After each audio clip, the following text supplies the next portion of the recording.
Two bosses ago, I said that the game is pretty much forcing you to learn the parry, the perfect blocking to some degree, and this really culminates here with this boss fight of the Unidentified Naytiba.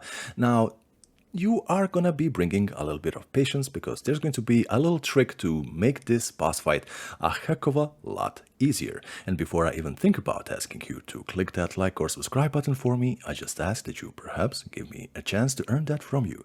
And with that being said, let's get in on this. Okay, so what I need you to bring here is a lot of slugs and also as many shotgun shells as you can carry, because these things are pretty much going to be key. Her red glow up attack is pretty much the most dangerous thing in this entire boss fight, and just one hit of this, if she gets you going, it can be lights out, which is why we are gonna be using the slugs. Now, not the slugs, sorry, the shotgun shells, because just one shot of this is going to be enough to stagger her, and she is not gonna be proceeding with going forward with this animation. And this is just simply amazing, because you basically neutralize one of her, if not the most dangerous attacks she has. Now, you saw this.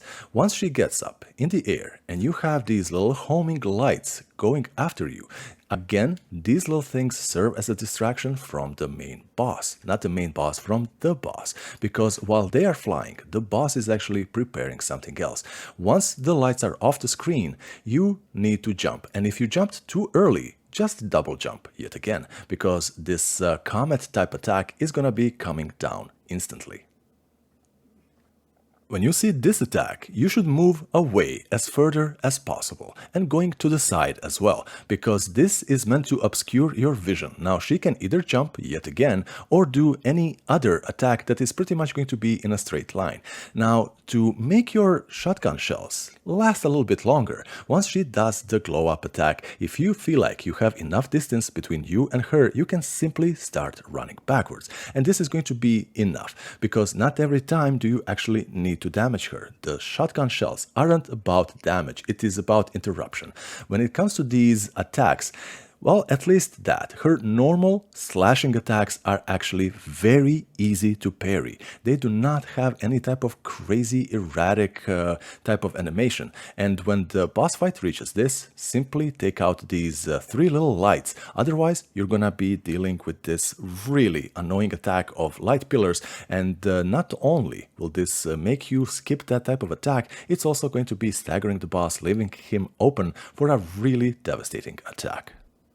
In this part of the boss fight, we're gonna be calling this the later part, it all boils down to the same stuff. Some of her attacks just change slightly, they become a little bit more dangerous, like this attack right here. Now it's even more obscuring your vision and just hiding the fact that she is following up with yet another attack. But because I told you to put enough distance between the two of you and run to the side, you really cannot be caught by surprise. Now, these slashing attacks, she only has two kinds. Either she's going to stay close to you and slash once and then again, or she's gonna be slashing one, leap backwards, and then it's like two attacks following again. This you simply need to learn the rhythm of, because this is your opportunity to not only build up your beta energy, but also land attacks of your own with the triplet. Always. The triplet is like the holy grail of skills in this game, and obviously if you have Taki energy as well, you can always use that. But this boss, this is a pretty much a reactionary boss fight. You cannot go toe to toe. Now, when it comes to the blink, you are gonna be noticing that a lot of times, even though you have put in the correct input, it's just not gonna be connecting. Why? I honestly don't know, and I have caught myself being frustrated by this on many occasions. But just don't let the game get under your skin. If you get mad, you will never beat this, because this is how these hard games work, because they raise, emotional response from you, and then everything you were doing just becomes harder. Because once the game gets into your head, it's lights out for you, and the game basically won. And the best advice I can give you for this final part of the boss fight, when you see that sweet HP melt and it's almost gone, do not suffer by anticipation. Do not start panicking. Do not start rushing. Follow the rhythm that has got you to this point. Otherwise, you risk losing everything. Guys, hopefully this helps you with this pretty much a roadblock boss from what I've read on Twitter and been told from others. And let me know in the comments. I will see you guys in the next one. Bye bye.